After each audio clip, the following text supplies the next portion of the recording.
오늘은 이 사회불안을 어떻게 치료하고 그 과정에서 어떤 훈련이나 연습이 도움이 될지 좀 더 자세히 알아보는 시간을 가져보도록 하겠습니다. 우선 진단과 치료 계획, 또 본인에게 맞는 적절한 관리는 전문가에게 진료 또는 상담을 받고 이루어져야 합니다.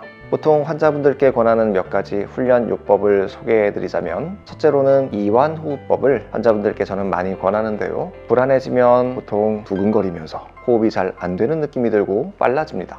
숨이 잘 안 쉬어지는 느낌 때문에 더 잘 쉬려고 노력하는 건 보통은 호흡을 빠르게 만들거나 과호흡을 만들어서 불안 반응을 더 악화시키는 경우가 많습니다. 오히려 호흡을 깊고 천천히 숨을 들이마시는 것보다는 내쉬는 것에 더 집중하면서 길게 호흡하는 것은 불안 반응을 억제하는 데 도움이 됩니다. 이때 보통 숨을 들이쉬면서는 하나 이렇게 숫자를 세고, 내쉬면서는 편안하다 라고 속으로 말하면서 일정한 리듬을 만들도록 하는데요. 리듬을 유지하면서 호흡 자체에 집중하는 것이 사회적인 불안 상황으로부터 주의를 환기시키는 효과도 있습니다.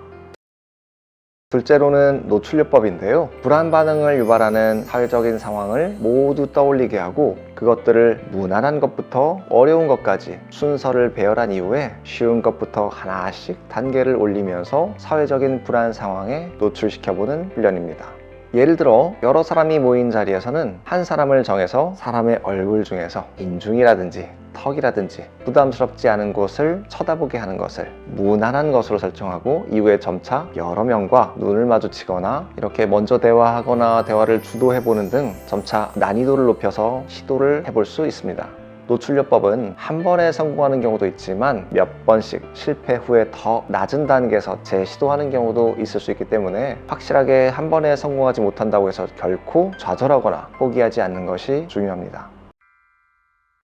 마지막으로는 MBSR, 마음챙김 명상인데요. 보통 사회불안이나 범불안 장애를 가지고 있는 환자분들은 자신에 대한 부정적인 인식과 평가가 지나치게 많고, 반대로 자신에 대해서 객관적으로 바라보는 평가가 잘 안 되고 감정적인 영역에 머무른 경우가 많은데요. 특정 시간이나 공간을 지정해서 그 순간에는 내가 생각을 하고 있구나, 불안해하고 있구나 하고 자신을 판단 없이 그대로 바라보는 훈련이 도움이 됩니다. 내가 제3자가 되어서 나의 생각과 감정을 멀리서 바라보는 훈련을 통해서 사회적인 상황에서 불안하고 당황해하는 자신을 다른 시각으로 재인식하게 하는 과정을 연습하는 것이죠. 이렇게 인식하는 훈련을 반복하다 보면 사회적인 상황에서 과도한 긴장이나 불안을 조금은 덜 느끼거나 통제하는 것이 수월해질 수도 있습니다. 사회불안이 심하지 않은 경우는 한약과 심치료만으로도 잘 개선되는 편입니다. 다만 다소 복잡한 경우에서는 인지 변화를 같이 시도해야 하는 경우도 있는데요. 환자분들 중에 상당수는 이미 자신의 불안이 과도하고 비합리적이라는 사실을 알고 있지만, 비슷한 상황이 닥칠 때마다 때로는 그런 상황이 발생하기 한참 전부터 미리 불안해하고 상황을 회피하고 싶어 하죠.